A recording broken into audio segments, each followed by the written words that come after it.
Okay, today, what I'd like to discuss with you for Parshas BO, the title of the Dvar Torah is a very bizarre title. We call it Redeeming Pharaoh. Now, of course, what are you talking about? Pharaoh was not redeemed. The Jewish people were redeemed in this week's Parsha, in Parshas BO. So what do we mean that Pharaoh was redeemed? So it is my contention, as many Meforshim suggest as well, that this process that Egypt and Pharaoh went through was a process of redemption of Pharaoh as much as it was a redemption physically of the Jewish people.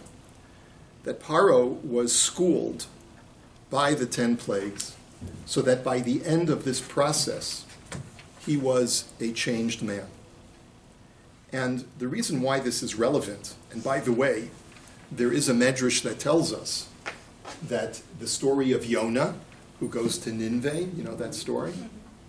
You know who the king of Nineveh was at the time? Same guy, Paro Melech Mitzrayim. There's a medrash that says that because by the time he had gone through that process of experiencing the 10 plagues in Kriyas Yamsuf, he was a changed man, and he became a righteous man. He did total tshuva. Now, that's a medrash. You can accept it, you don't have to accept it. But the point is that there's a lesson that we're supposed to take because there's a little bit of Paro in each and every one of us. And I'm going to demonstrate this to you. There's a pasuk in Parshas Kitisa. While the Jews are sinning with the golden calf, right immediately in the aftermath of that sin, the Torah says in Perek Lamed Bey's source, it's source number 1 on your sheet. Vayar Moshe es ha'am kifaru ahu. Moshe saw the nation; they were exposed. Kifirao Aharon lishimtza bikamehem. That Paro had exposed them, or exposed the nation, lishimtza bikamehem, to expose their aspect of sin to any of those who would rise up against them. It's a difficult pasuk to translate, but what is that word right before Aharon in the pasuk? What is that word? Pira'o. Al tikri pira'o, ela paro. You can also read that word as paro. And there's a number of commentaries that address this issue. There are no coincidences. Pharaoh, he exposed them, is the word paro. Rav Dessler, in the second volume of Michtav Meliyahu, says, Malka shel Mitzrayim Paro hu b'china meyuchedet b'pechituta. Paro is a personification of the squalid state of Egypt. In other words, he represents the epitome of what Egyptian society represents. V'inyana merumaz b'ma'aseh ha'egel. And we can get a taste of what Paro in Egypt represents when we look at that story of the golden calf. Shegam hu nimshach mebichinat otzem tumatam shel Mitzrayim ka'amor egel yafefi ha'Mitzrayim. That we can certainly, as the Medrash points out, understand that the reason why the Jews worshipped the golden calf was because they were still under the influence of Egypt. So what does the pasuk say? He quotes our pasuk, Shnemar vayar Moshe sa'am kifaruahu kifirao aharon l'shimtza b'kamehem.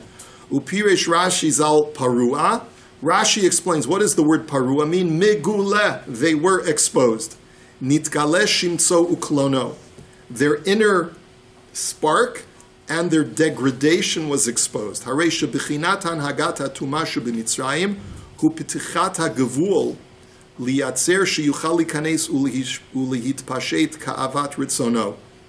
So he says that b'chinatan hagata tumashu b'mitzrayim, the whole way that tuma, that spiritual impurity, comported itself in Egypt, is hipitichat hagavul, that is an opening of the borders, liyatzer, for a person to illustrate to himself, sheyuchal likanes ulihitpashet ka'avat ritzono, that I have the ability to spread out and do whatever I want. That was the Egyptian ethic.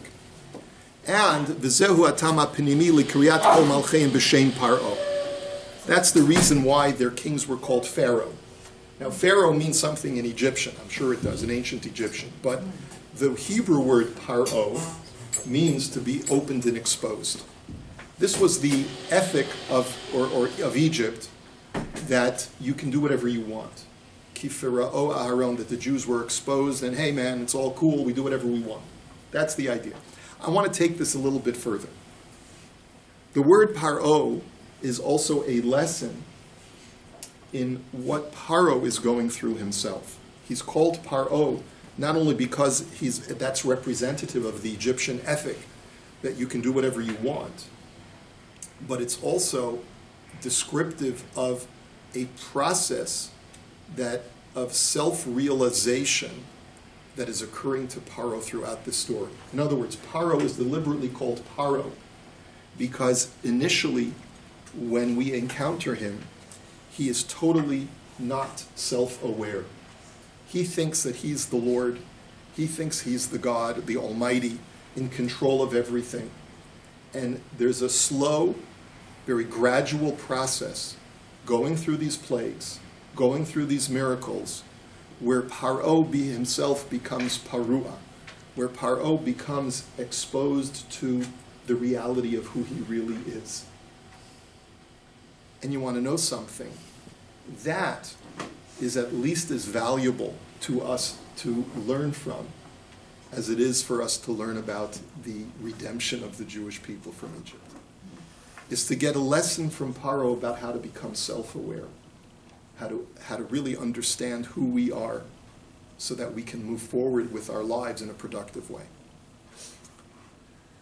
One of the most common psukim in this story about the redemption from Egypt is Moshe turning to Paro and saying, Shalach et ami, let my people go.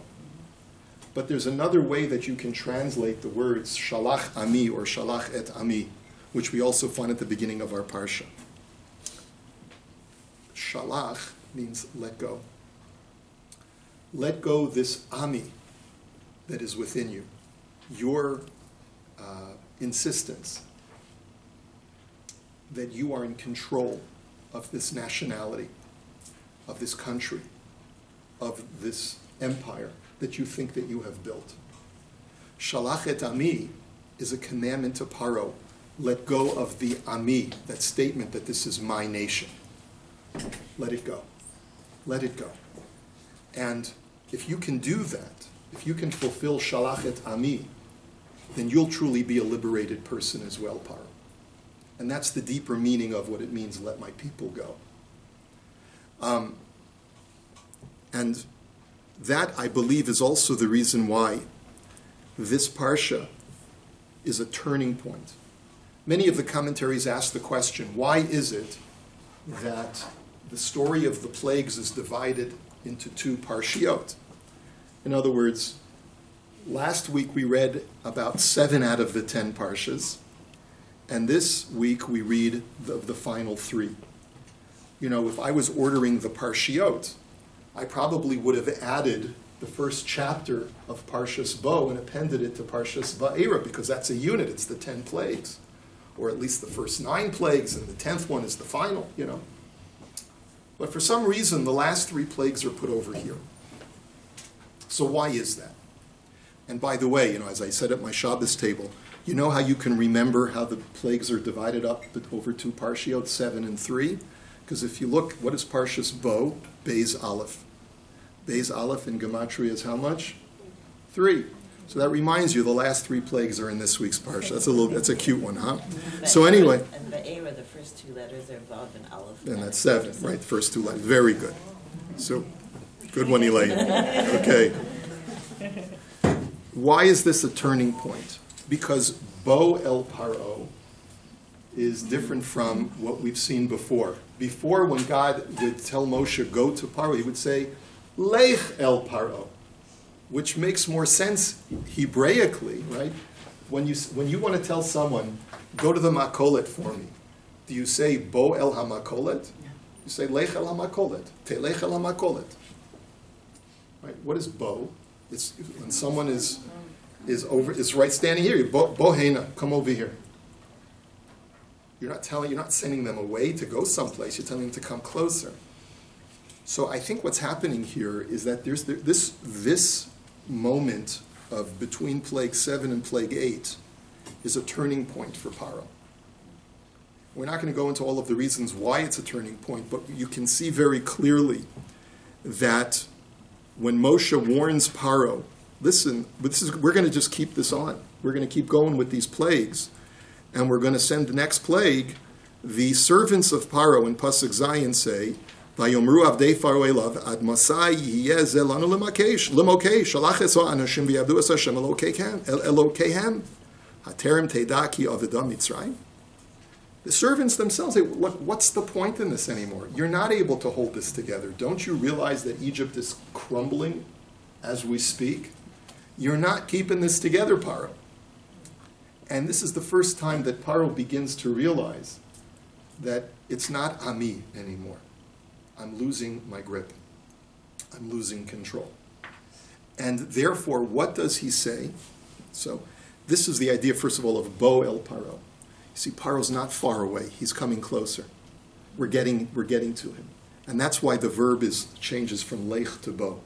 Bo El Paro, because he's getting closer to us, where we need him to get to. And what does Paro say? Paro says, Vayushav in Pasuk Ches, Vayushav es Moshe ves Aaron el Paro, Vayomer lem l'chu yivdu es Hashem Elokeichem mi v'mi ha'olechim. Paro says, okay, fine. I'm prepared to let you go and worship your God. Who's going? Who's going? And Moshe very well understands this question, because he knows that Paro has lost control, but he's not yet willing to completely release his grip.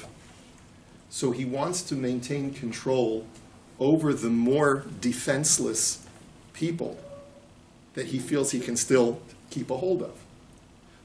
So when Moshe tells him, Bin areinu uvizkeinenu nelech, we're going with the youth and we're going with the old people. We're taking the most defenseless people with us because they're not your people anymore either. You know, it's the ones who need Social Security, and the ones who need welfare, and the ones who need WIC. You know what WIC is? You don't have WIC in Canada. It's a U.S. aid program for young mothers who need financial help, so you get bread, you get milk. We don't need you, not even for the most dependent people in our community. We don't need you anymore. And that's what Paro can't handle. And therefore, what does he do? He says, Pasuk says, Vayigorish osam me'es pnei Pharaoh. He chases them away. And that's why I believe that the last plague is Makas Bechoros. It's the plague of the firstborn. Because it's a plague that comes to show that the people, you lost your grip on the independent citizens of Egypt. But you thought that you could at least maintain control of your children. And that's why at the very beginning, at the very outset, when Hashem first told Moshe that he was going to dispatch him to Paro, he told him, if you don't let us go, I'm going to take the life of your firstborn children. Because that was ultimately going to be the lesson. Paro couldn't hear that at the very outset. But that was the ultimate lesson. We're going to get to a point where Paro will be so broken from his sense of control and being the emperor that he will finally come to the realization that he can't even maintain control over his own children, the ones who are the most dependent in society, the small children who need the great protector, the protectorate of Egypt. Even they, you will not be able to help, you will not be able to save. And that's why, if you take a look at later on in our Parsha, in Perek Yud Beis, the Torah says that when you come into Eretz Yisrael, v'haya ki savo el haaretz, and you're going to do this Paschal service, v'haya ki yomru alechem b'nechem maha avodah hazot lachem. Your children are going to say to you, what is this service that you are doing? What is the point of this service? And so you'll respond, Va'amartem zevach pesach hu Hashem asher pasach al batei v'nei Yisrael b'Mitzrayim b'nog poes Mitzrayim v'es batenu hitzil va'yikod ha'am va'yishtachavu. And you will say that this is the paschal offering that we are offering to God because He passed over our houses, etc. And then the pasuk concludes by saying that everyone bowed down to Hashem after they heard those words. Everyone bows down to Hashem after they hear these words. Rashi says, you know why they bowed down? Rashi says, Vayikod ha'am, source number 7, Al bisurat ha'geula, ubi'at ha'aretz, ubisurat ha'banim sheyihiyu lahem. They bowed down because they were told they're going to be redeemed. This is, ha'chodesh hazeh lachem. This is, you're being redeemed. Redemption time. And of course, when you hear about redemption, that's a great time to bow down. Ubi'at ha'aretz. And Chevra, not only are you going to be redeemed, but you're going into the promised land. Wonderful. And finally, ubisurat habanim sheyihiyu lahem. But that's the most strange. That they bowed down overhearing that they were going to have children. I mean, come on, what is that supposed to mean? We've always been making families. There's always been making babies. What is this? What's the big gedillah that God said to them? When your children say to you, what is this service? You'll be able to respond to them and explain to them what's going on. Why is that the source of such great appreciation to Hashem? And here I'm going to share with you the wisdom of the rabbis who wrote the Haggadah. In this week's Parsha, when we talk about the children who are going to ask, Maha avodah hazot lachem, what is the service to you? What does the Haggadah say? That is the question of whom? Of the Rasha, the wicked child. The wicked son asks that question. Maha avodah hazos lachem. What are you doing this? Lachem v'lo, right? It's only for him. It's not. It's for you. It's not for him. So he's kafar. He's kafar. Shahotzi asasmu bat min haklal kafar biikar. He's denied the basics, the very essence, the foundational beliefs of Judaism. That's why we're bowing down, because we have children who are wicked children. How does that fit with the text? We're bowing down in gratitude that we have children, and the Haggadah now tells us that it's the wicked son who is asking that question. What is going on over here? Does everyone register this question? You understand the question? We're bowing down because we've heard that we're going to have children who are going to be challenging us about the Exodus from Egypt. That's a reason to bow down? So let me just, because we're short on time. The answer is yes. Because we lived under the thumb of Paro for centuries. And Paro controlled us. And Paro made us think that he was in control of everything. The way that we behave, even the way that we think, we were under the control of Paro. And now that Paro himself has gone through this process of self-actualization and self-realization, we have too. We've gone through that very same process that Paro has of understanding ourselves better. And you want to know something? Sometimes it's better to be suppressed, because if everyone is forced to think the same way, no one will stand up and say, I object. But at what cost? The price for having everyone conform because they're all forced to think the same way is too high.